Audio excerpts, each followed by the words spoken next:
Ok, buenas noches con todos los presentes. Renato, buenas noches.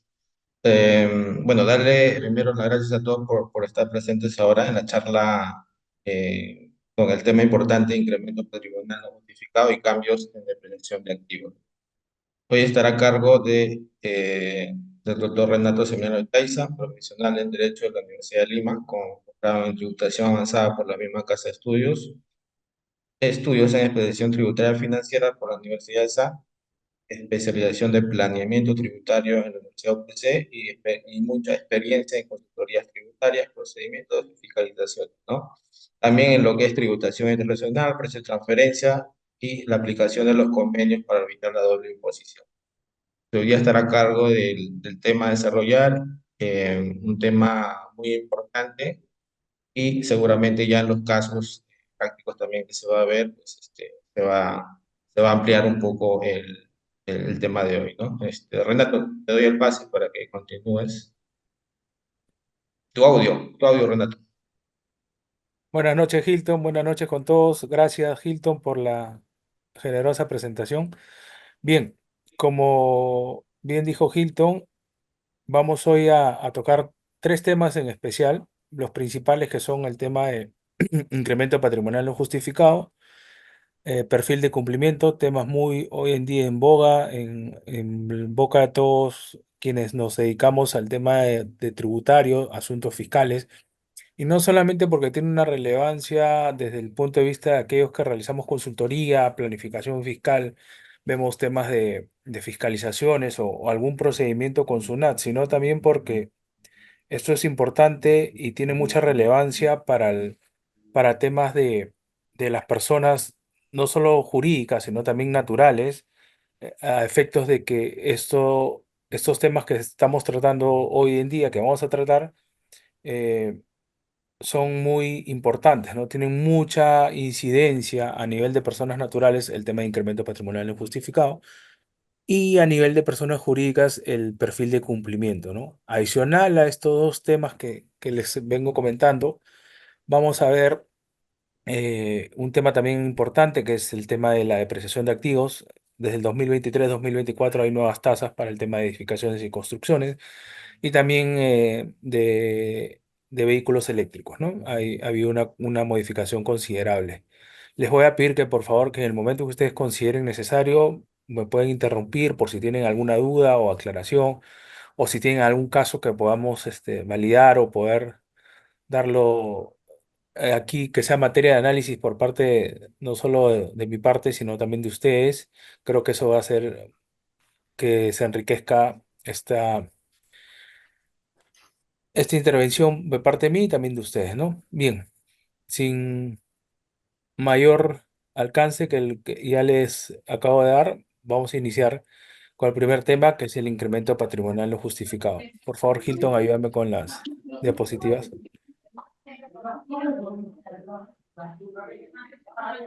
Me avisan también si se me escucha o no se me escucha, si hay alguna interferencia, por favor. Ustedes saben que a veces el internet un poco que se complica.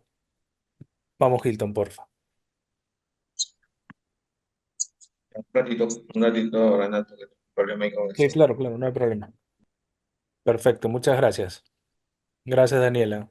Vamos a iniciar en unos minutitos. Ahorita ya Hilton está viendo un tema de la proyección del PPT para poder iniciar. Ahí vas comentando, Renato. Sí, bien, como les iba diciendo y a quienes están insertando a la charla, los temas principales, ¿no? El primero de ellos, incremento patrimonial no justificado, y PNJ, que es en su sigla se le conoce, perfil de cumplimiento, este tema tan tocado en estos últimos días por SUNAT en base a temas de incidencia mucho en personas jurídicas y depreciación de activos. El primero de ellos es incremento patrimonial no justificado. Como bien su nombre lo dice, incremento patrimonial no justificado. ¿Qué quiere decir esto? En palabras comunes y para entender de nosotros, de las personas naturales que se ven un poco, digamos, perjudicadas por este tema que SUNAT hoy tiene tan llevado a cabo, que está haciendo muchas fiscalizaciones, es aquel incremento, aquel símbolo o podamos decirlo así, signos de riqueza que no tengan una justificación, que no tengan un sustento válido legal. el, por eso es que SUNAT le ha llamado y la normativa a través del artículo 92 y 52 se le reconoce como de la ley del impuesto a la renta como un incremento en la riqueza, en un signo exterior que muestra una persona natural a través de consumos, de compras, de temas en tarjetas de crédito, de préstamos que obtiene, el cual no se justifica. Pongamos un ejemplo para poder iniciar el tema. Supongamos que obtenemos compramos un inmueble y no tenemos un trabajo, no damos declaración de impuesto a la renta, no hay un crédito hipotecario, no tengo una escritura pública por una donación que me haya otorgado un familiar o mis padres, o haya recibido en herencia un anticipo de legítima.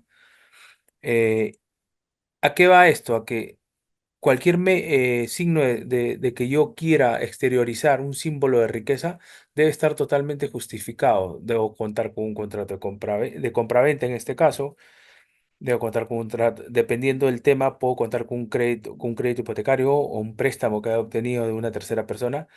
Todo tiene que tener un fin y una justificación para poder yo, ante una probable y eventual fiscalización de SUNAT, poder sustentar que esto no es un incremento patrimonial no justificado, o sea, no un incremento de la riqueza por signos exteriores vinculados a un lavado de activo o a temas de terrorismo o narcotráfico.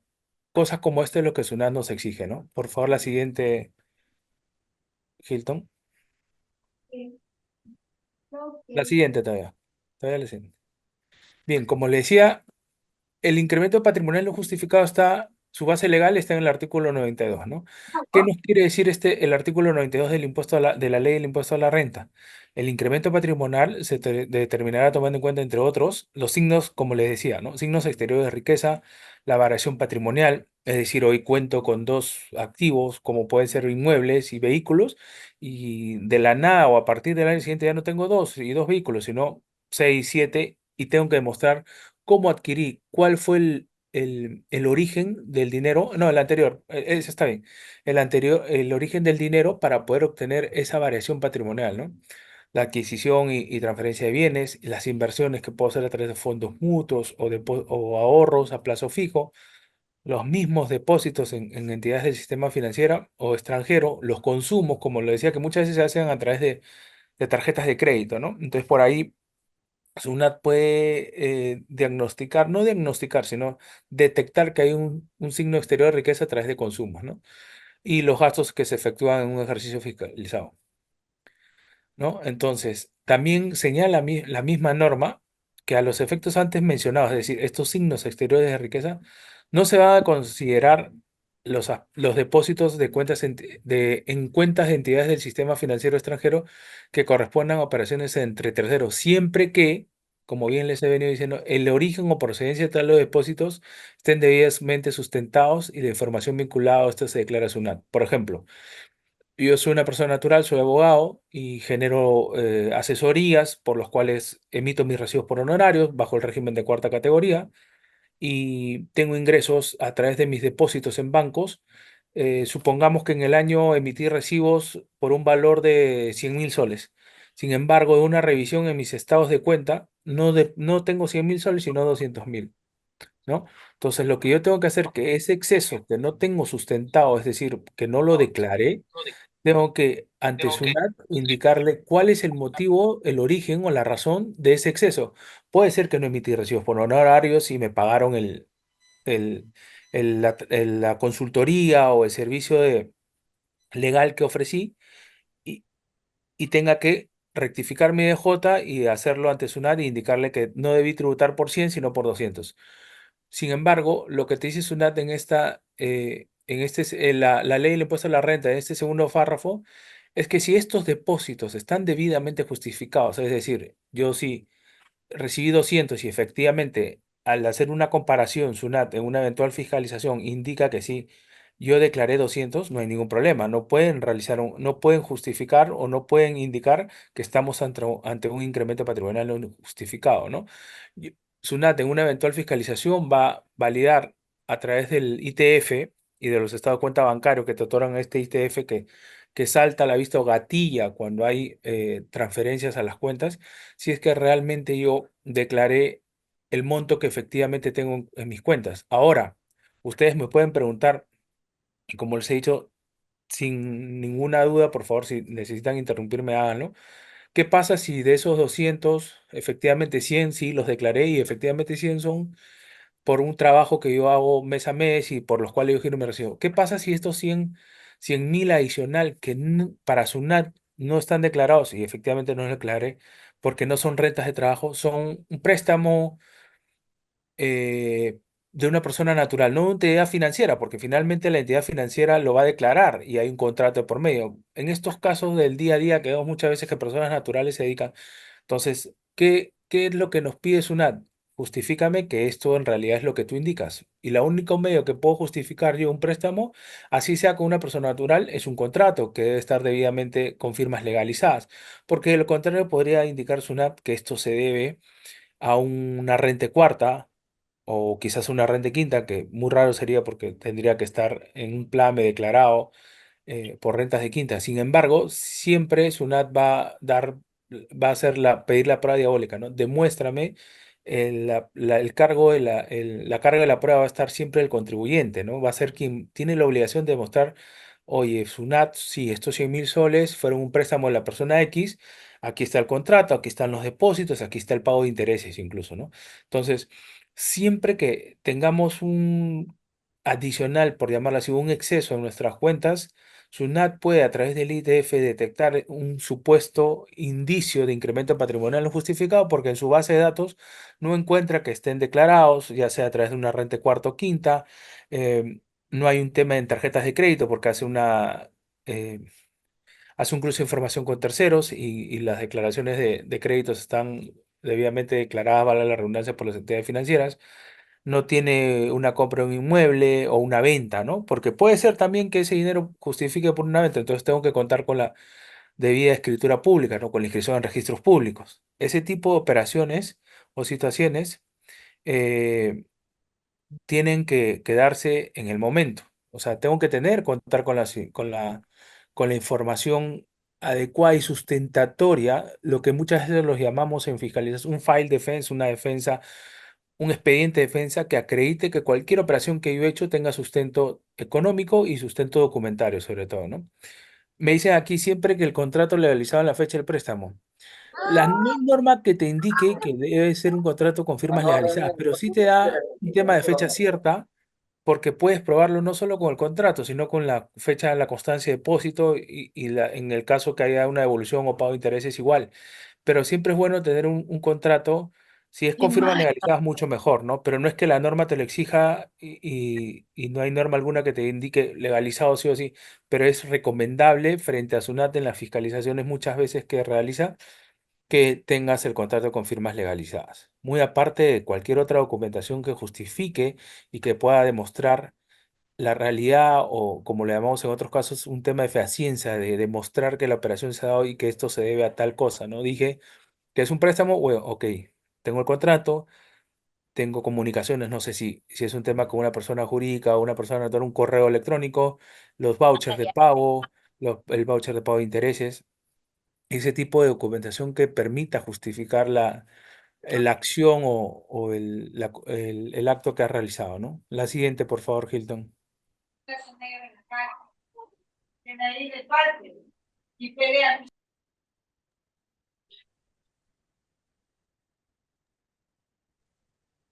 Bien, ahora, como bien indicamos en la diapositiva anterior, el artículo 92 nos indica que es es un incremento patrimonial no justificado, ¿no? El incremento, los signos exteriores de riqueza, los consumos, la compra de bienes, la variación patrimonial, nos van a indicar un indicio de un incremento patrimonial no justificado. En ese sentido, el artículo 52 de la Ley del Impuesto de la Renta nos dice que los incrementos patrimoniales no podrán ser justificados en el caso de, por ejemplo, las donaciones recibidas, como hablábamos hace un momento, deben constar en una escritura pública, ¿no? Si me donan un inmueble o un bien mueble, requiere que esto sea instrumentalizado a través de la escritura pública. O sea, yo no puedo SUNAT no me va a aceptar si yo compré un bien o tengo un bien inscrito a mi nombre, que yo sustente que es un incremento patrimonial no justificado mientras yo no cuente con la documentación que sustente esa operación. Es decir, si es una donación de mis padres, puede ser un anticipo legítima, una escritura pública de compraventa, si es perdón, una escritura pública de donación, y ser esa documentación, evitar con ello que SUNAT califique mi operación como un incremento patrimonial no justificado, ¿no? No solamente es una escritura pública, sino también un documento de fecha cierta, las firmas legalizadas, en el caso de la transferencia de bienes muebles, ¿no? También dice SUNAT que debe ser, y dice la norma, muchas veces SUNAT copia lo que dice la norma y en base a eso se cierra en ciertos requerimientos, ¿no?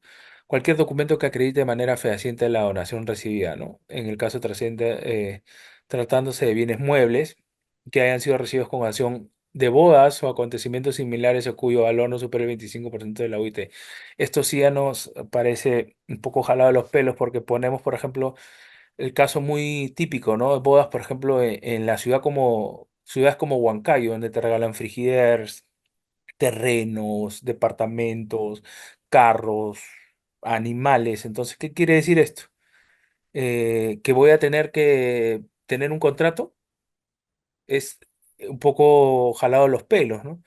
Que la norma me exija tener un instrumento público no me voy a poner con el padrino o con los invitados. Mira, ¿sabes qué? Me regalaste un terreno que está valorizado en tanto, necesito que me hagas un contrato. Pues, me parece un poco ilógico y ya tentatorio contra cualquier derecho, incluso de defensa, ¿no? O de una buena fe que siempre se debe acreditar en estos casos, pero ya un poco exagerado, por no decirlo demasiado exagerado, ¿no? Entonces, pero hay que tener cuidado con eso. Esto, la norma nos está indicando que efectivamente sí, debemos cumplir igual con ello a efectos de no tener consecuencias que no queremos con SUNAT, ¿no? Entonces, este tipo de situaciones que la norma permite están como números clausus y deben estar y cumplirse así, así, ¿no? Tal es el caso también, por ejemplo, de las utilidades derivadas de actividades ilícitas, narcotráfico, venta de armas, terrorismo. Esas utilidades no pueden ser justificadas, ¿no? Porque provienen de un fin ilícito, de una actividad ilícita, y por lo tanto no hay documentación alguna que te va a acreditar, que te va a permitir una justificación frente a cualquier fiscalización de SUNAT, ¿no? Son actividades ilegales y por lo tanto no tienen justificación alguna. Igual cuando ingresamos al país moneda extranjera que no está debidamente sustentada, ¿no? Por ejemplo, ingresemos dinero o depositemos a una cuenta nacional a través de una cuenta del extranjero un dinero que no tiene justificación. Caso contrario sería que vendí un inmueble en el extranjero y ese dinero lo estoy repatriando, ¿no? O trabajé en el extranjero muchos años y me retiré y esa jubilación me la pagan o recibí una indemnización, siempre tiene que estar justificado, ¿no? Tiene que tener un sustento lógico y sobre todo real y creíble y sobre todo que cuente con documentación que sustente lo dicho, ¿no? Para poder tener menores contingencias frente a SUNAT, ¿no? También otros ingresos, entre ellos los provenientes préstamos que no reúnen las condiciones que señala el reglamento. Condiciones que señala el reglamento son un contrato debidamente legalizado, indicar la tasa, si tiene interés, plazo de devolución, como eso, ¿no? Esto es lo que SUNAT, perdón, la normativa del impuesto a la renta nos indica a efectos de evitar mayor contingencia frente a una eventual fiscalización por incremento patrimonial no justificado, ¿no? La siguiente, por favor, Hilton. Ahora bien, para el tema del incremento patrimonial justificado es un tema se ha tocado mucho a nivel administrativo por parte de SUNAT y a nivel de Tribunal Fiscal. Tenemos una RTF, por ejemplo, de la 47614 del 2003, que es un procedimiento de observancia obligatoria, que estableció lo siguiente, ¿no? Los ingresos omitidos de declarar que constituyen renta agravada detectados en el procedimiento de fiscalización cuya procedencia ha sido determinada por la Administración Tributaria forman parte de la renta imponible a efecto de determinar el impuesto a la renta y consecuentemente se excluyen conjuntamente con la renta declarada a efecto de determinar el incremento patrimonial no justificado. Es decir, si me detectan un ingreso no declarado, ya no lo tengo que excluir de lo que yo he declarado, ¿no? Declaré 100 y me detectaron 100 más. Esos 100 que no me han declarado, lo voy a yo considerar como un incremento patrimonial no justificado. ¿Ok? Igual, por ejemplo, hay un informe de SUNAT del 36/2013 sobre el ingreso que tiene como origen el trabajo personal. Indica SUNAT que si se hubiera detectado durante la fiscalización un ingreso que tuvo como origen el trabajo personal y que califica como renta de cuarta categoría, no puede ser considerado como ingreso patrimonial no justificado, debiendo formularse un reparo por ingresos no declarados y sujetos a determinación. Es decir, como les venía explicando en el ejemplo dado, perdónenme un segundo,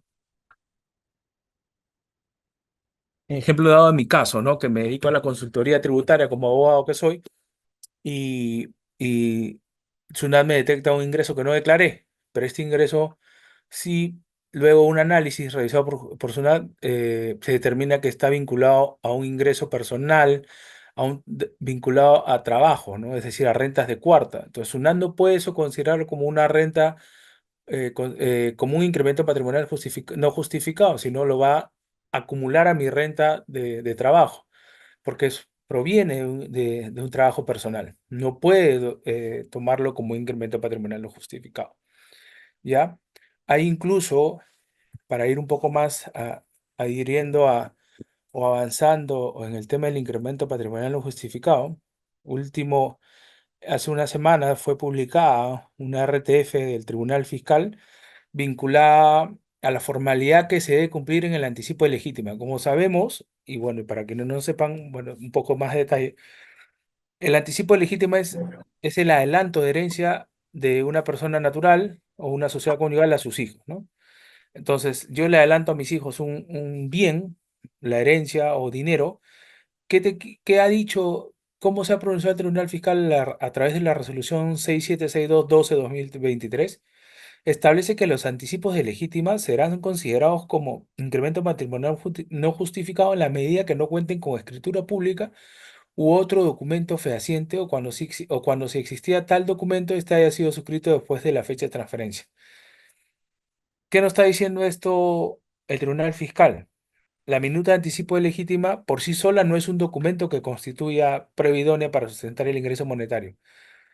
Por el contrario, es necesario que dicha minuta, que es el acto jurídico antes de la escritura pública, cuente con fecha cierta, al tratarse de una transferencia de bienes muebles en dinero, es decir, que se constituya o se eleve escritura pública a efectos de evitar que SUNAT lo califique como un incremento patrimonial no justificado, ¿no?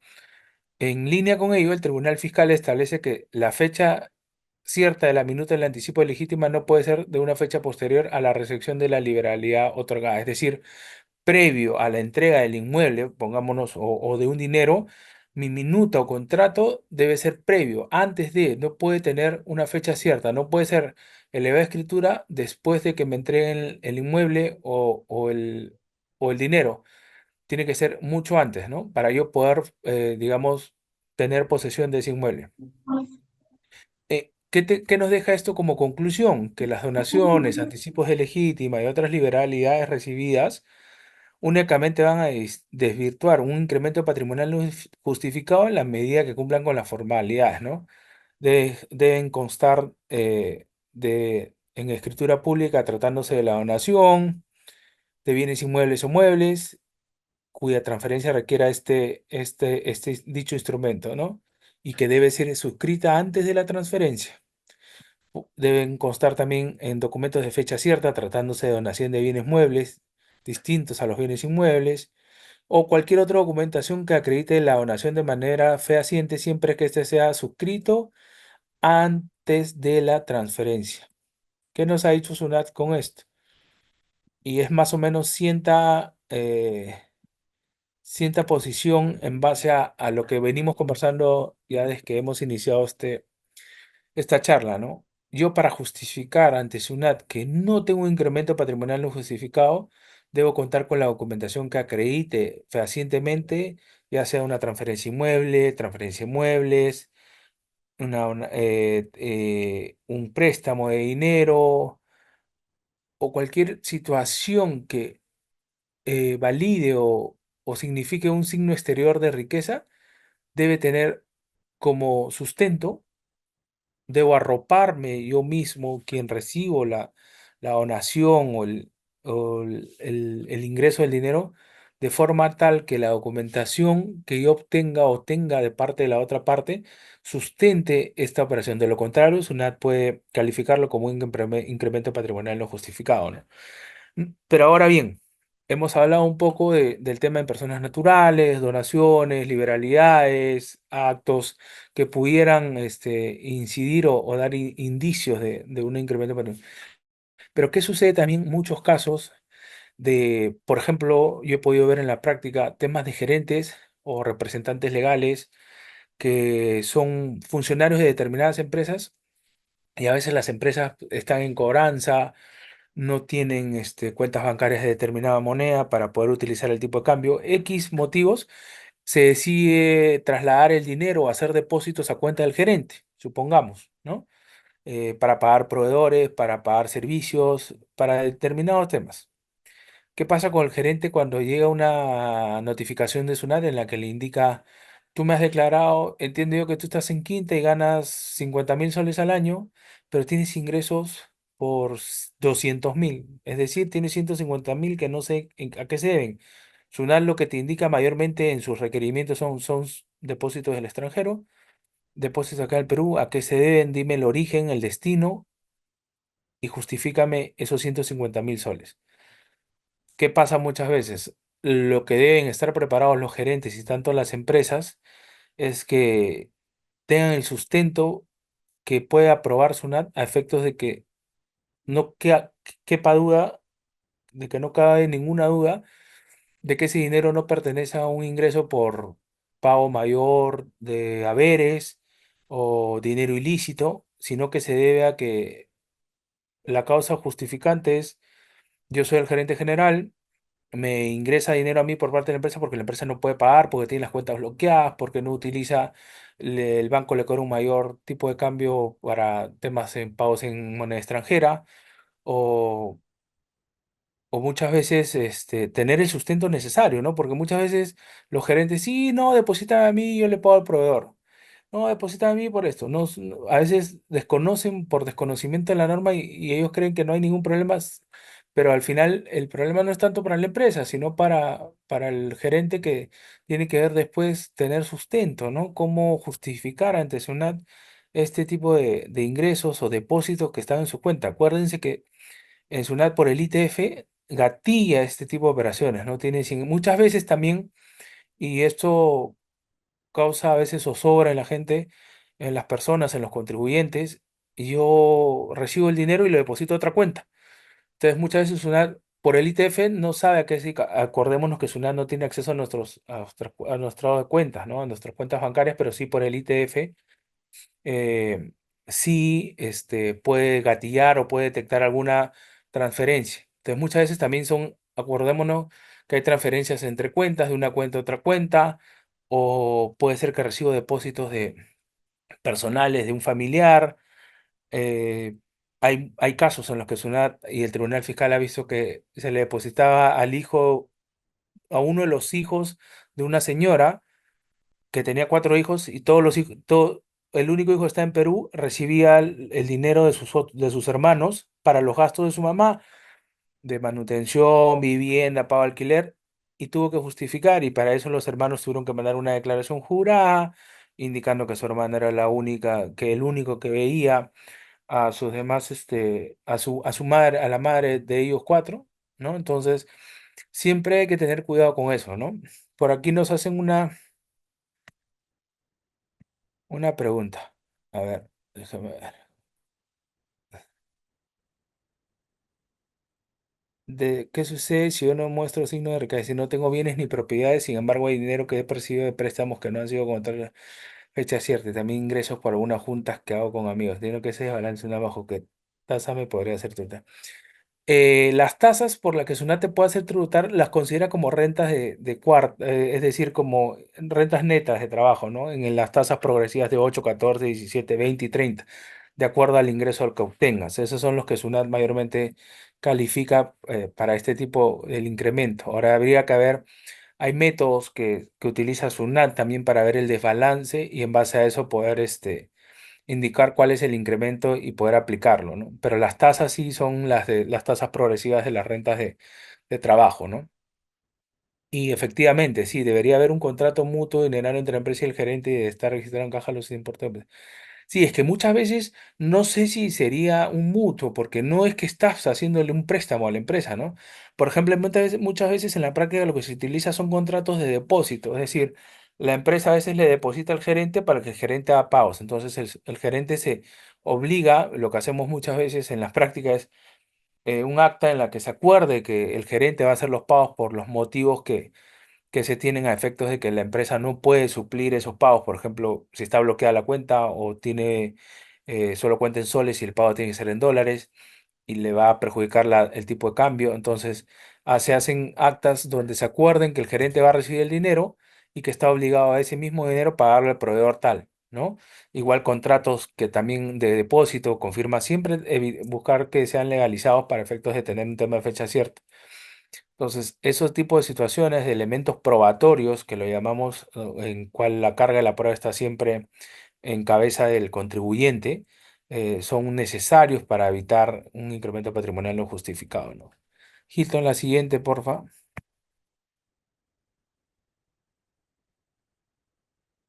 No, esa no es, la siguiente, la siguiente. Esa creo que se ha traspasado esa de perfil del cumplimiento. ¿Cuál es el siguiente tema?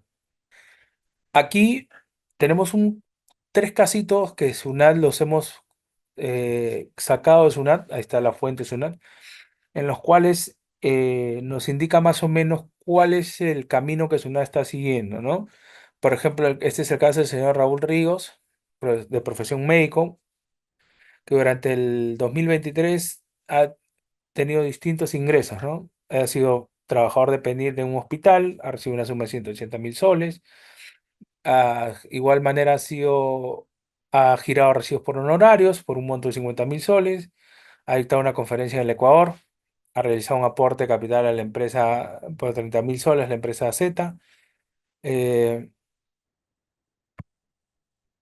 con motivo de su matrimonio solicitó un préstamo por 70.000 soles, realizó compras diversas por el importe de 30.000 usando tarjeta de crédito, adquirió un inmueble por 400.000 soles y efectuó un envío de dinero al exterior por 31.000 soles para un paquete turístico. Y también recibió diversos regalos por parte de sus padrinos, un automóvil valorizado en 150.000 soles. Ahora vamos a ver qué es lo que dice Sunat respecto a esto, ¿no? ¿Cuál es la respuesta de Sunat? Y un comentario mío, porque muchas veces Sunat se excede en la solicitud de documentación que a veces considero ya se extralimita, ¿no? Por favor, la siguiente, Hilton. Hilton, ¿puedes agrandarlo un poquito para ver? Porque está la letra bien chiquita y no se nota, porfa. Y acá no sé, bueno, yo lo voy leyendo, a ver, y lo vas comentando. Quito, sí, dame un segundo primero, un poco. Antes de eso voy a responder algo que me dicen aquí en el chat. Ahora la SUNAT dice que se debe comunicar con anticipación si se le va a depositar a otra persona. Sí, es un tema para la deducción del gasto, ¿no? Es un tema que no tiene que ver con estos temas que estamos viendo ahorita, pero es un tema que SUNAT ha sacado un informe en el cual si vas a pagar a un tercero distinto a tu cliente o a tu proveedor, debes de comunicarlo antes a SUNAT, ¿no? Porque esto también busca combatir temas como que a veces pides por una carta de instrucciones pagarle a otra persona para pagar deuda que tienes tú con ellos, a mí me parece totalmente un despropósito por parte de SUNAT, ¿no? Porque, ¿qué pasa si simplemente yo te estoy pidiendo, ok, tú me tienes que pagar a mí, pero te digo, págale a Hilton, por ejemplo, porque le tengo una deuda a él por un tema de una factura? O sea, no voy a poder, tengo que avisarle a SUNAT, cuando a veces hay temas de urgencia en el tema comercial o la actividad misma diaria y en verdad pone mayores trancas o mayores problemas, lo hace más difícil, Sunat, ¿no? De verdad que yo, de mi parte, y creo que lo comparten con muchos amigos que hemos conversado de este tema, no está yendo por el camino correcto Sunat en base a eso, ¿no? Porque al final tú puedes probar de fehaciencia con no solamente, no el voucher de pago no es lo único que te acredita una fehaciencia, ¿no? Hay muchos más, el mismo Tribunal Fiscal ha indicado que no solo el comprobante de pago ni el registro contable, sino también correos electrónicos, no sé, cuando brindas un servicio un reporte de horas, informes, mayor documentación, no solamente, pareciera que para Sunat solamente con el comprobante de pago, el voucher de pago acreditas un servicio o una compra de un bien, ¿no? Pero bueno, eso es materia de otro tema largo también y tendido para hablar. Pero bien, ya. Hilton, por favor, léemelo para ir yo comentándolo. Sí, No, dice acá creo. Espérame, espérame. Sí, sí, sí, léemelo, por favor, porque está bien sí, chiquito. dice el número uno dice operación de manera dependiente labora en el hospital cuidando acto. Claro, este es el caso del que hablábamos, ¿no? El doctor que está a la hora dependiente en un hospital. Bueno, ahí es sencillo, ¿no? El trabajador hace un certificado de retenciones, le hace la retención mensual, hace la proyección de sus ingresos anuales y paga su impuesto. Eso no hay ningún problema y lo declara en el plan y hay forma de cómo tú sustentar si SUNAT te fiscaliza, ¿no? El otro tema es el tema de yo ya lo estoy viendo un poquito más claro, Hilton. Por tema de recibos por honorarios, ¿no? Sí, Emite dice recibos por honorarios. de manera Sí, independiente, dice realiza atenciones médicas en su sí, claro. consultorio. Ahí también la solución no es nada del otro mundo. Es hacer tu declaración jurada del impuesto a la renta, porque al final tienes tanto ingresos de cuarta como de quinta. Efectuar tus retenciones, porque aparte que tienes los ingresos de quinta, esto tienes que retener el 8% mensualmente, ¿no? De acuerdo a cada recibo que recibas, siempre que sean mayores a 1.500 y siempre que pases el monto que SUNAT establece año a año, ¿no? Tus pagos a cuenta. El tercero es una conferencia de Ecuador. Ahí hay un tema de la decisión 578 rentas exoneradas, en cual hay un criterio de territorialidad donde se efectúa el servicio. Entendemos que este servicio lo efectúa en Ecuador, entonces en Ecuador debe tributar, ¿no? Y acá lo considera como una renta de fuente extranjera y exonera el impuesto a la renta. Ya no vuelve, ya evita la doble tributación, ¿no? Después, aporte del capital a la empresa Z. Este es un consumo, un incremento, una variación del patrimonio. Debe acreditar, como dice Suna, debe acreditar el origen y naturaleza de los fondos con realizar el aporte. Mayormente cuando tú constituyes una empresa, haces un aporte capital, aporte de bienes, ya sea bienes dinerarios o no dinerarios, firmas en la notaría, y esto es un tema muy práctico, un documento de lavado de activos donde indicas de dónde provienen los fondos, si son ahorros, a una compraventa. Entonces, eso es un paso natural y ordinario, digamos, o sea, normalmente concurrente en cualquier notaría. Tienes que declarar cuáles son los fondos. No hay problema en que declares que sea por a través de una compraventa, tus ahorros o tus ingresos mensuales de trabajo, ¿no? Por ahí no hay un tema tan incidente con SUNAT.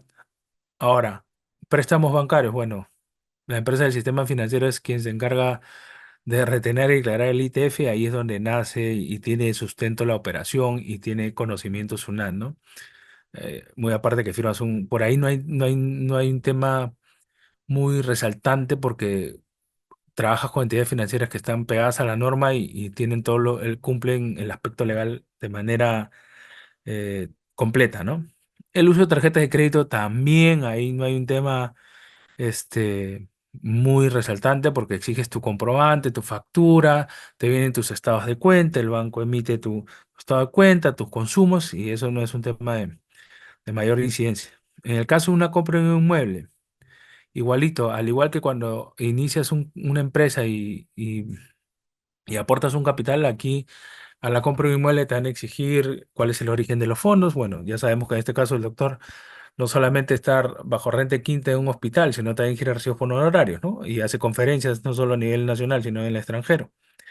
Y bueno, el envío de dinero al exterior debe acreditar origen, bueno, también a qué se debe, ¿no? Puedes tener un familiar fuera, puedes tener una inversión en un banco del exterior, entonces es cuestión de sustentar cuál es el documento que apruebe ese envío del dinero, ¿no?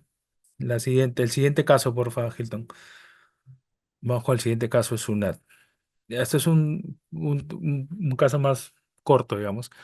La señora Denise tiene ingresos propios por la pensión que recibe mensualmente por su jubilación en el sector público, cual asciende a 800 soles en un promedio mensual. Además, recibe remesas de 5.000 soles realizadas por su única hija que se encuentra en Estados Unidos para cubrir gastos de vivienda, alimentación, vestido y salud.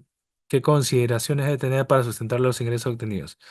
La pensión de jubilación, de contar, bueno, eso sí, no hay problema porque recibe mes a mes y te dan tu boleta de jubilación. Remesa al exterior. DNI podría acreditar que dichas rentas fueron realizadas por su vida mediante documentos en los que se registren y conste las operaciones y movimientos emitidos por la entidad financiera, empresa de transferencia, fondos. Totalmente de acuerdo.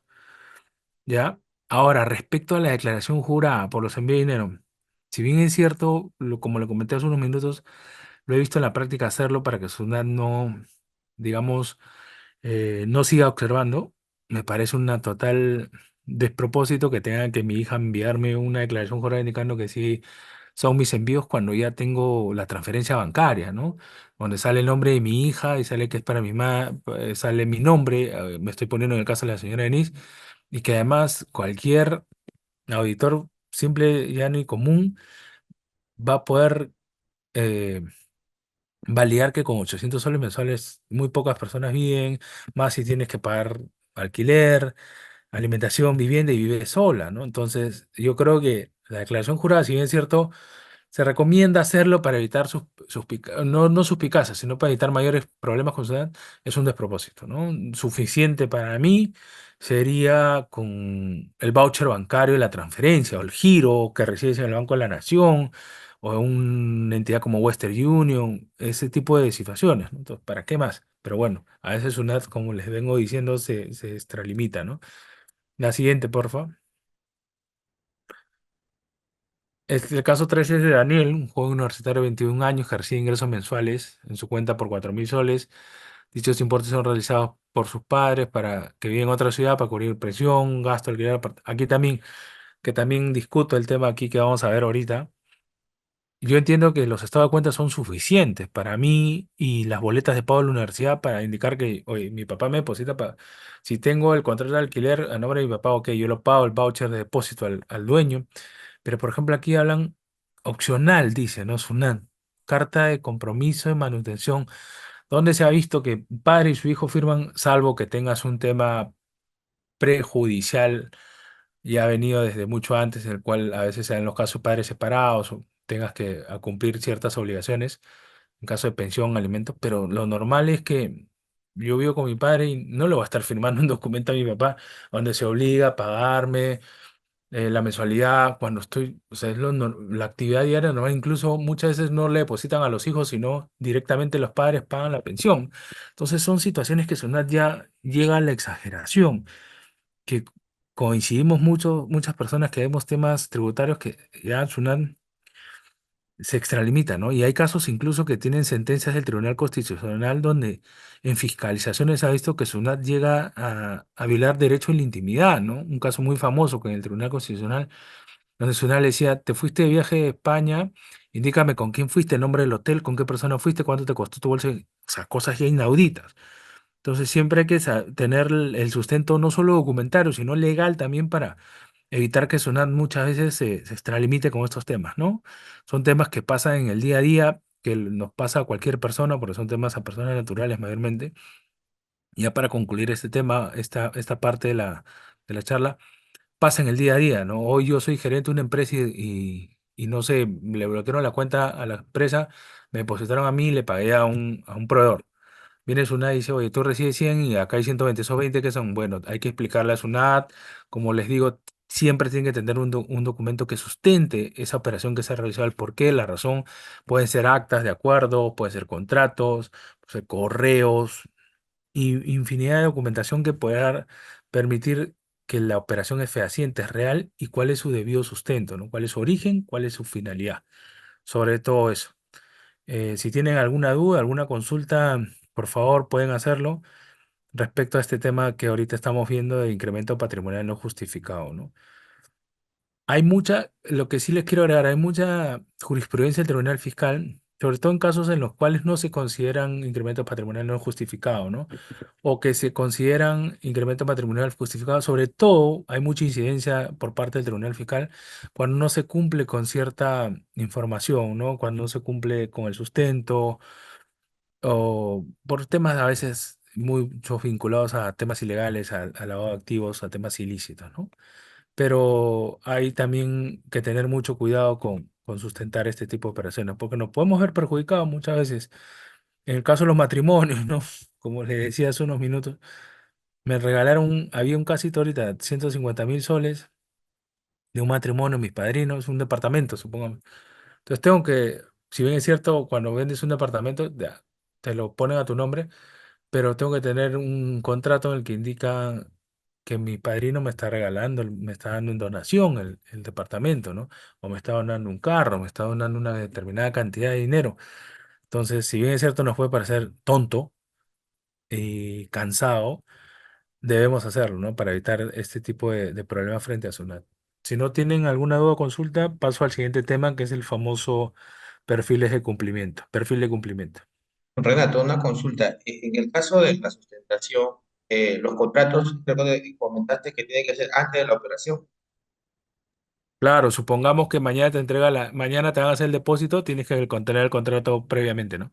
Mañana te presta un dinero tu padrino, supongamos, o tu hermano, o un familiar o un amigo.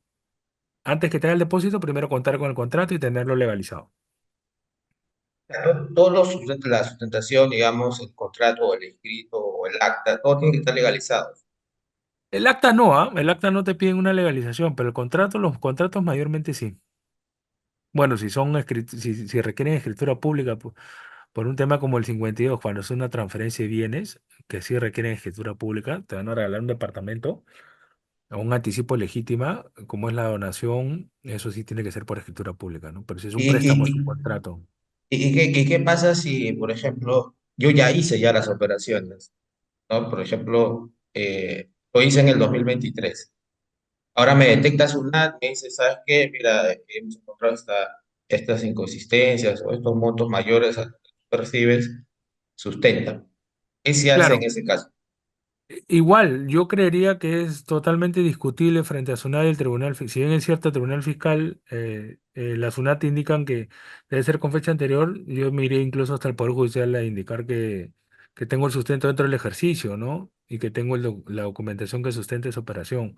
Incluso si tengo mayor información que me prestaron para comprarme un carro o un departamento que sustente eso, va a indicar que no hay incremento patrimonial no justificado, pero sí discutirlo el tema de la fecha de que, si bien es cierto, puede indicarte SUNAT o el Tribunal Fiscal que deben ser antes de, puede haberme pasado un mes y eso no justifica o eso no acredita que es un incremento patrimonial no justificado, ¿no? Es cuestión de discutirlo ya en un procedimiento contencioso. Ah, ok, ya, gracias. Ok, si alguien tiene alguna consulta más, si no ya para pasar al tema de cumplimiento, ¿no?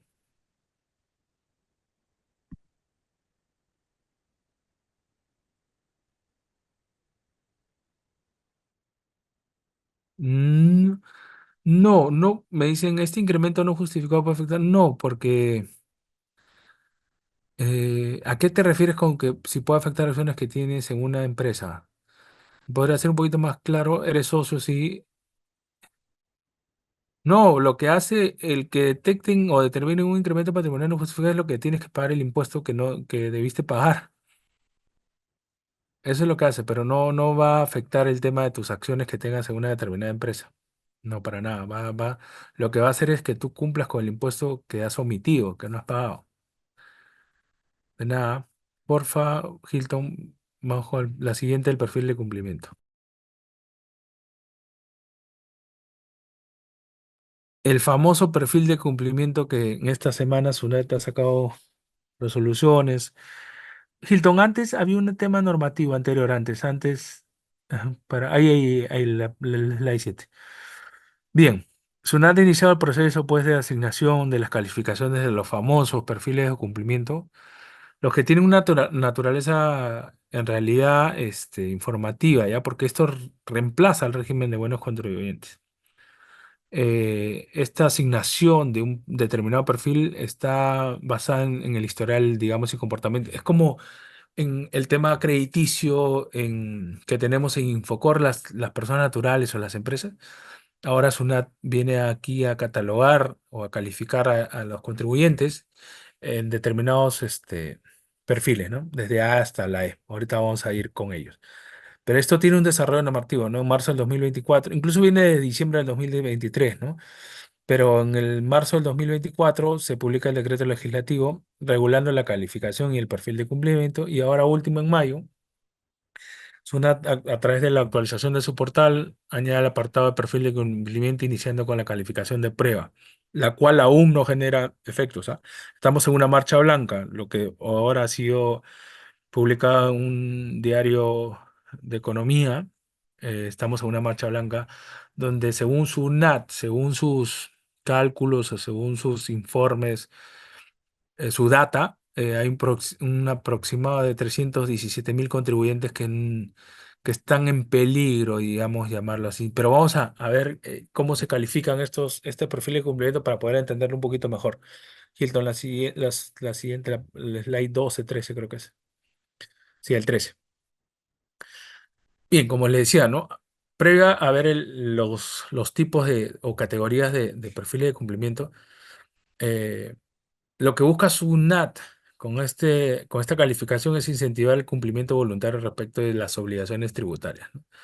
Lo que hace SUNAT con esta calificación es ver si tú cumples con tus obligaciones tributarias y pagas tus impuestos, si pagas las retenciones, si haces tus declaraciones, obligaciones formales y sustanciales. Según SUNAT, lo que he podido leer y validar y analizar es lo que los contribuyentes en su mayoría incumplen son con los pagos de impuestos, ¿no? Como todos sabemos, a veces por temas de flujo de caja no tenemos el dinero inmediato y a veces muchas veces generamos fraccionamientos o nos demoramos en los pagos. Entonces, ese es el mayor punto, el más álgido que tiene, por lo cual SUNAT ha empezado a dar este tipo de calificación, ¿no? Entonces, también lo que busca SUNAT en contraparte a detectar un mal comportamiento o una no debida diligencia es que se otorguen determinadas facilidades o establecer ciertas limitaciones, ¿no? Dentro de las facilidades está, como era el régimen de buenos contribuyentes antes, tener un sectorista, mayor atención más rápida de los ingresos, por ejemplo, las solicitudes de devolución, pero también ciertas limitaciones. Por ejemplo, cuando llegues al caso del D y el E, que ya lo vamos a ver en adelante, ya no vas a acordémonos que la bancarización es a partir del 2022, a partir de 2.000 soles. No, estas empresas que estén en este perfil de cumplimiento de IE van a tener que bancarizar a partir de 600 soles. Entonces, eso es una limitación que a mí me parece también inconstitucional porque se supone que hay una norma que te indica, que es la ley de bancarización, cuál es el umbral para realizar operaciones a través de entidades financieras, ¿no? Utilización de medio de pagos. Entonces, es un tema que va a llegar un poco, digamos, al TC seguramente en algún momento y que va a generar mucha suspicacia, ¿no? Estos perfiles de cumplimiento, en una primera etapa son para quienes generan rentas de tercera categoría, o sea, renta empresarial, ¿no? ¿Cuáles son los objetivos de como les decía, ¿no? Promover el cumplimiento voluntario y prevenir el incumplimiento, contar con un perfil de cumplimiento único con información tributaria, aduanera y otros conceptos no tributarios. Eh, También un primer tratamiento diferenciado en los diferentes procedimientos según nivel de calificación, facilidades a los quienes tengan un buen nivel de cumplimiento y limitaciones a las quienes no lo tengan. Y, y también usar este perfil de cumplimiento para ser complementado con el proceso de identificación y gestión de riesgos. La siguiente, por favor. Ya, ahora sí. Estos famosos perfiles de cumplimiento, ¿en qué consiste? ¿Qué son? ¿Para qué sirven? ¿Cuál es su categorización? Vamos a tener 5 perfiles, de la A a la E. El primero, A, que es el de cumplimiento muy alto. ¿Qué significa esto? Cumplimiento formal y material óptimo, es decir, tu declaración jurada en la fecha de vencimiento, el pago del impuesto en la fecha de vencimiento, pagos a cuenta igual, tanto declaración como pago, declaración renta anual, IGB, renta mensual, todas tus obligaciones tributarias las cumplas de forma óptima, es decir, sin ninguna observación. Ese es en el nivel A, es decir, lo top, ¿no? Lo mejor, un ejemplo, por llamarlo así. El nivel B es cumplimiento alto, que son cumplimientos formales y sustanciales esperados, dentro de los márgenes, dentro de los plazos. En el óptimo, ¿qué podríamos diferenciarles? Que, por ejemplo, el óptimo, todos los meses, tal cual, el mismo comportamiento. En el esperado puede ser que un mes cumplas, el siguiente te mueres un día, el siguiente cumplas y así, ¿no? Un poquito como que intercalando, ¿no? Ahora, ese es el B. El C es el nivel de cumplimiento medio. Eso sí es incumplimiento formal y sustanciales medios, esperando su mejora con antigüedad inferior a los 6 meses. O sea, dentro de los 6 meses tienes incumplimientos, ¿no? No has pagado, declaraste fuera de plazo y cosas así. Viene el nivel D, que ya es el nivel de cumplimiento bajo. Incumplimiento formal y material significativo, es decir, casi no declaras o declaras cierto mes no. Sí, pagas este mes no pagas. Ya es un nivel mucho más alto, por llamarlo así, del incumplimiento, ¿ya? Y al final, que se lee, que es el de muy bajo, ya que muy significativos, no realizas las declaraciones, por ejemplo, ¿no? Ya casi podrían llamarlo hasta temas de evasión o elusión, porque no pagas impuesto a la renta que no corresponde, no pagas, no declaras. Esto es muy significativo porque, como les decía hace unos minutos, SUNAT ahora está en una marcha blanca, incluso ha hecho unos medios de prueba que no tienen efectos ya, pero les comento un caso práctico que vimos. Por solicitar la evolución de ITAN, SUNAT te categorizaba en cumplimiento, en el nivel C, cumplimiento medio, cuando el ITAN es un derecho que tiene toda persona a utilizar, persona jurídica, como, como deducible para pagos a cuenta. Entonces, ¿cómo es posible, no, que SUNAT te califique como de cumplimiento medio cuando es un derecho que te lo da la misma norma y SUNAT lo acepta, ¿no? Entonces, hay un poco como que hay incongruencias, ¿no? Y bien, a los sujetos que tienen la calidad de nuevos contribuyentes, sí se le corresponde la asignación de la calificación C, a menos que posteriormente tengan conductas de incumplimiento. La verdad que me parece un poco, por llamarlo así, exagerado si soy un nuevo contribuyente, porque me van a poner un nivel C en el tema medio, cuando puede ser darse el caso que desde el primer mes cumpla con todas mis obligaciones y no esperar 6 meses para que puedan cambiarme a un tema mucho mejor, ¿no? Ya sea el B o el C o el A. Entonces, estos perfiles de cumplimiento, si bien es cierto, hay una marcha blanca, en adelante va a servir mucho para también las empresas, ¿no? Van a poder ver en su clave Sol qué perfil tienen, también le va, seguramente más adelante, así como piden ficha RUC o constancia de no adeudo, a veces cuando haces operaciones con empresas, con el Estado, también te pueden pedir cuál es tu perfil de cumplimiento y eso va a ser sumamente importante para cualquier tipo de empresa ante cualquier operación que pueda surgir, ¿no? La siguiente, porfa. Renato, un comentario. Esto es muy parecido al reporte tributario, porque ahora, por ejemplo, las Claro, instituciones bancarias se están pidiendo. O sea, ya no te piden ya boletas, facturas, no, ya. Pásame tu reporte tributario. sí, efectivamente, sí, efectivamente. Sobre todo a veces con temas del Estado, ¿no? Porque quieres contratar con el Estado y te van a pedir, dame tu perfil de cumplimiento. Entonces van a ver ahí si cumples o no cumples. Igual con un proveedor privado o si quieres entrar a una empresa privada grande y te va a pedir a ver, quiero ver si cumples o no cumples. Entonces hay que tomarlo mucho con pinzas esta situación, ¿no? La siguiente. Bien, ahora vamos a ver cómo se asigna este perfil de cumplimiento, ¿no? La asignación o modificación del perfil cumplimiento se realiza de forma trimestral por parte de SUNAT. Previo a esta emisión de la resolución, de asignación o te categorizan por parte de SUNAT, la misma SUNAT debe comunicar al sujeto, al contribuyente, la calificación que le corresponde, ¿no? Si te calificaron en el A, en el B, en el C, en el D o en el E. En ese sentido, el contribuyente tiene un plazo de 10 días computados a partir de la fecha en que surte efecto la notificación de la mencionada comunicación para sustentar sus descargos a dicha calificación, ¿no?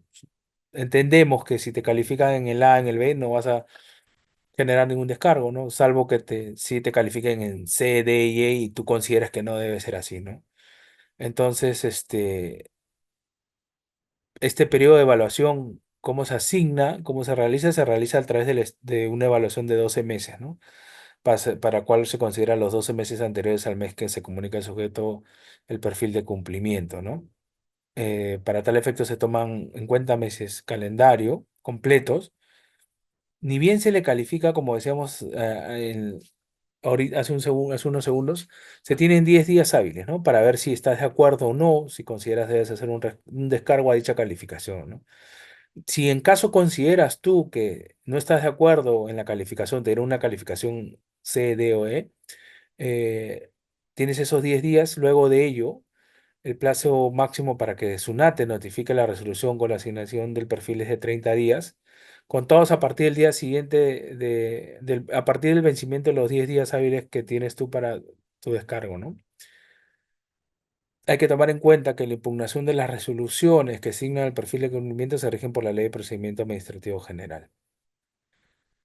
Bien, como un tema a finalizar en el tema del perfil de cumplimiento, es importante, recién estamos empezando, ¿no? Hay una marcha blanca, vamos a ver cómo SUNAT emite seguramente algunos informes, algunas resoluciones para ir, digamos, calzando, para ir perfeccionando. Bueno, perfeccionando es una palabra utópica porque nunca las normas tributarias son del todo perfectas, siempre muchas veces tienen antitecnicismos o partes que SUNAT no verifica, el legislador a veces eh, saca, por decirlo así, normas que no están en el contexto acorde a lo que pasa en el día a día, ¿no? O que muchas veces perjudican al contribuyente, ¿no?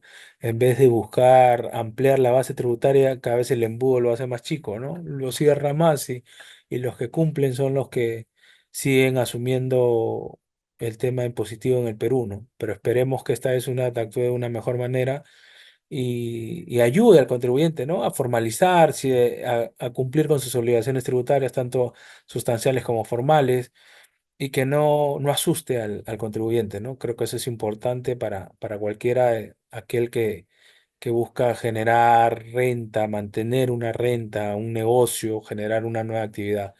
Entonces es importante siempre tener en cuenta este tipo de situaciones, ¿no? Una recomendación siempre en este caso es hacer un compliance para ver previo a esta asignación por parte de una, qué está fallando la empresa, qué puede mejorar y qué puede continuar también en lo bueno que pueda estar haciendo, ¿no? Eso es todo lo que vemos sobre perfil de cumplimiento. Si tienen alguna duda, alguna consulta, por favor, estoy ya no a poder responderlas, ya sea a través del chat o por el micrófono también, ¿no? Lo siguiente, porfa, para ver ya el tema final que es depreciación de activos.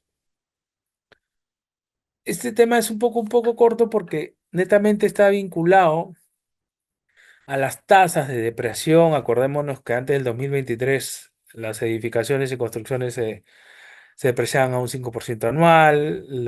Había una tabla para el tema de vehículos eléctricos y otros activos con tasas diferenciadas, ¿no? Hoy en día, a través del 2023, a partir del ejercicio 2023, los edificios y las construcciones se podrán depreciar a un máximo del 33.33% hasta su total depreciación, siempre que los bienes sean destinados exclusivamente al desarrollo empresarial y cumplan con dos condiciones, ¿no? A, que es la construcción se ha iniciado a partir del 1 de enero del 2023.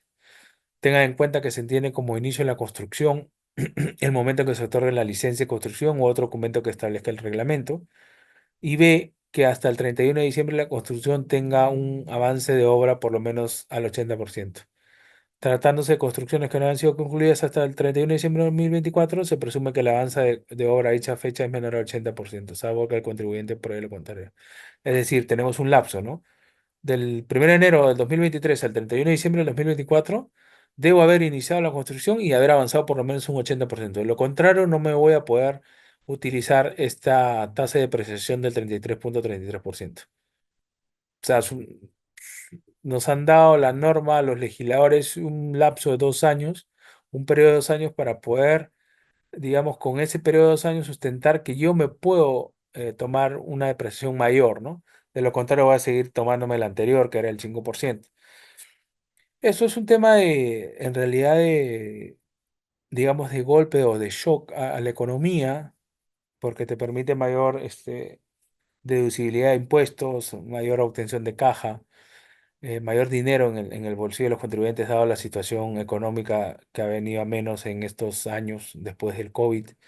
La coyuntura actual ahí es un poco complicada, la situación política no ha ayudado mucho.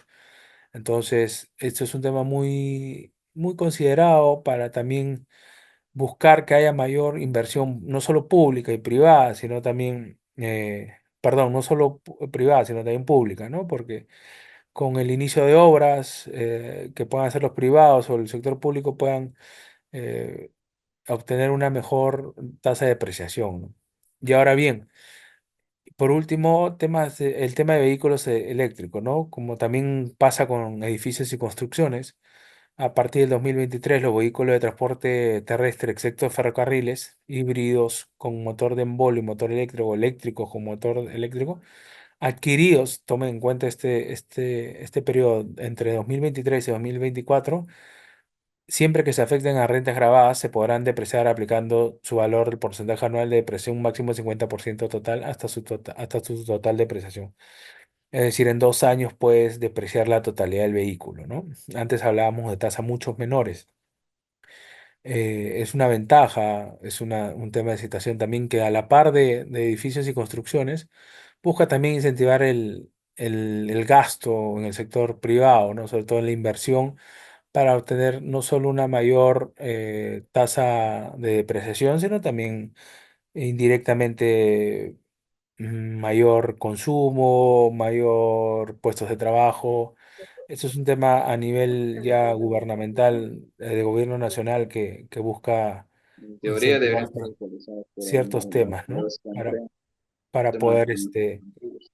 dar mayor campo a la Pero sí, inversión ellos siempre donde lo privada sacan, en ¿no? diversos sectores, No ¿no? solamente Y que eso, te permitan una mayor deducción y por lo tanto mayor deducibilidad de tu impuesto a la renta con esta aplicación de tasas, ¿no? De mejores tasas tributarias.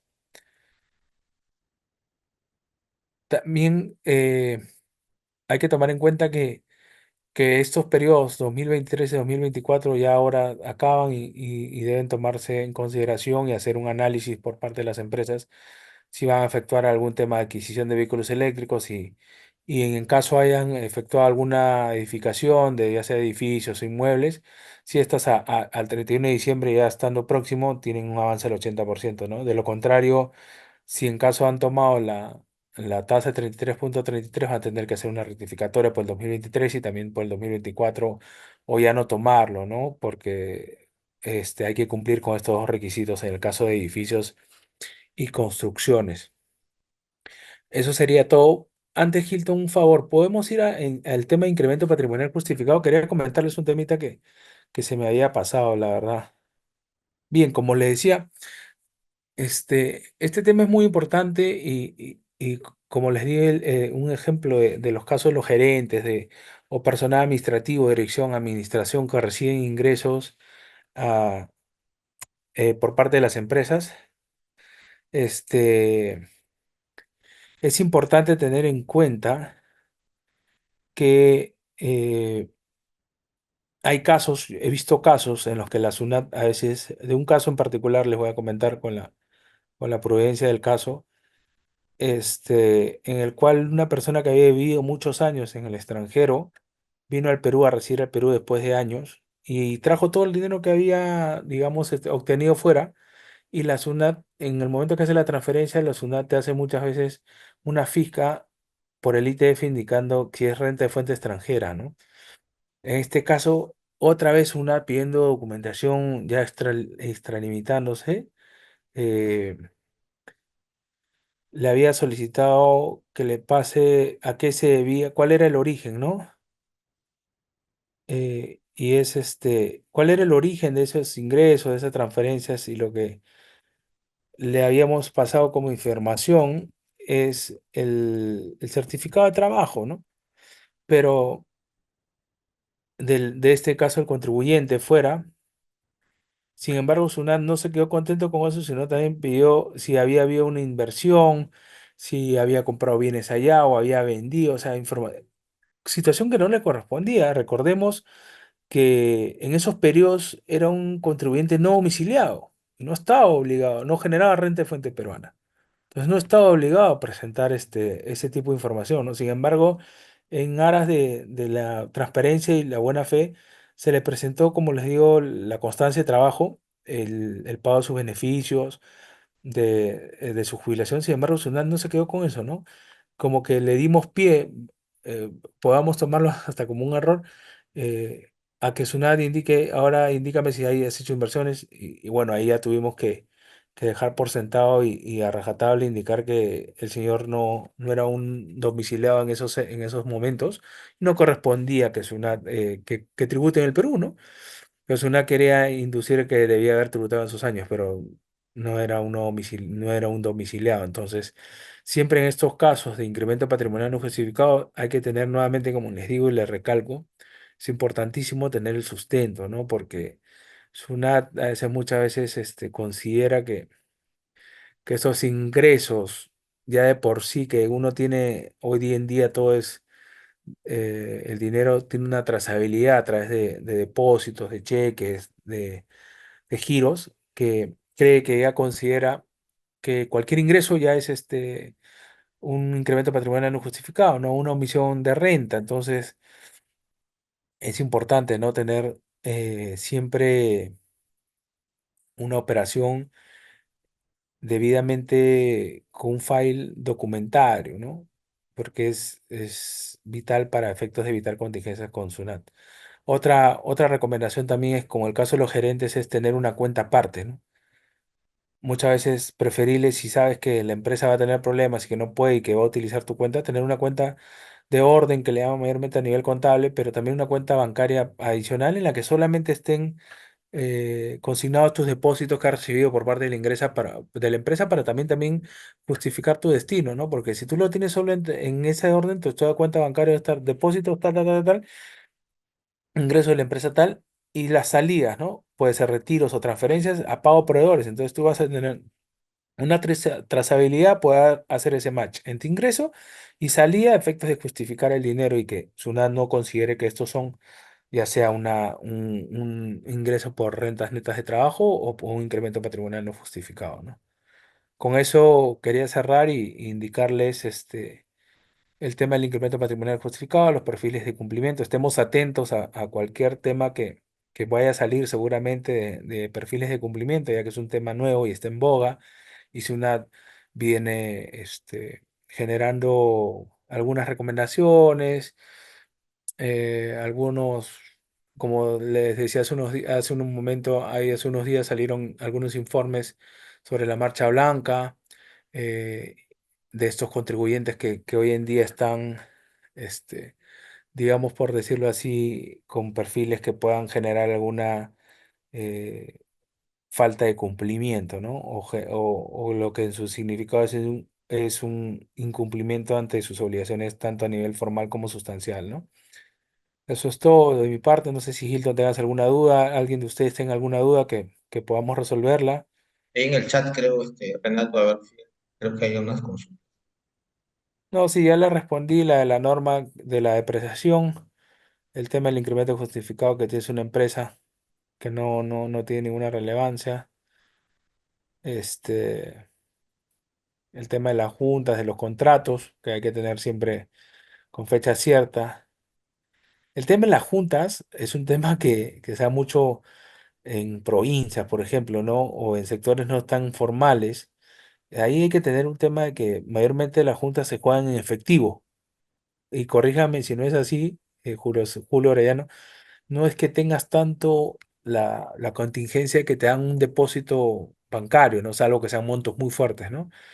En los cuales ahí sí, pucha, lo que tendrías que tener es el acta que mayormente se juegan en juntas. Creo que hacen un acta donde indican quiénes son los participantes, cuál es el premio, firmada por el organizador y los demás participantes, y si pueden legalizar su firma en buena hora, ¿no? Pero porque más documentación ahí sí es un poco complicado, ¿no?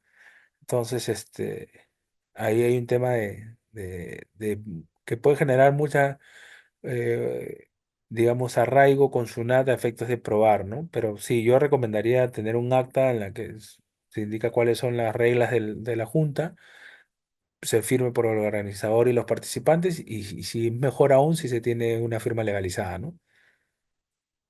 Eso. Y los préstamos también, Renato, ¿no?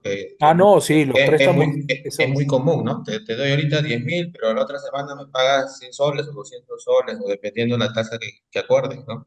Claro, pero ¿cuál es el tema en los préstamos, Hilton? Por ejemplo, como que yo te presto dinero a ti, ok, tú necesitas legalizarlo porque para tú sustentar ese ingreso, ¿no? Supongamos. ¿Ya?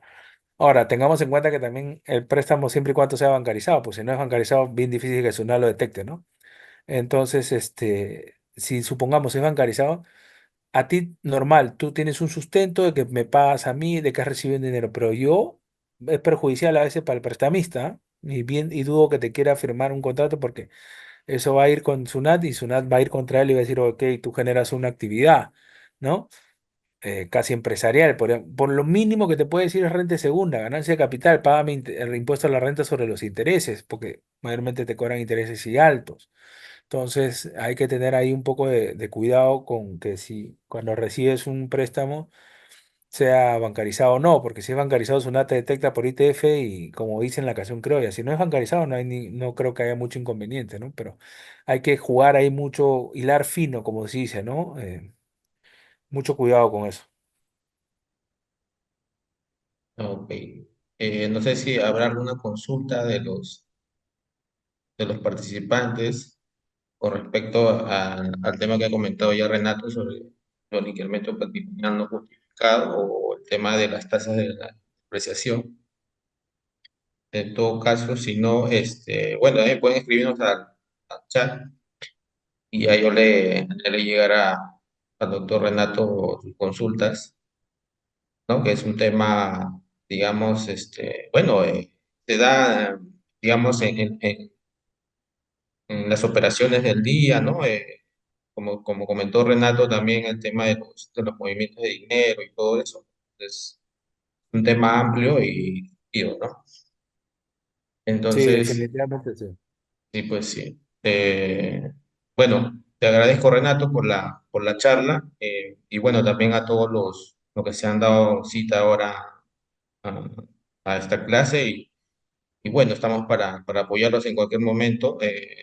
Renato tiene mucha experiencia en el tema de tributación internacional, entonces si tienen alguna consulta también me pueden escribir, ¿no? Y podemos apoyarlos en en sus casos, ¿no? Gracias a ti, Hilton, también y a quienes han participado en la charla. Muchas gracias y un buen fin de semana para todos. Igualmente, gracias Renato, gracias a todos, buenas noches.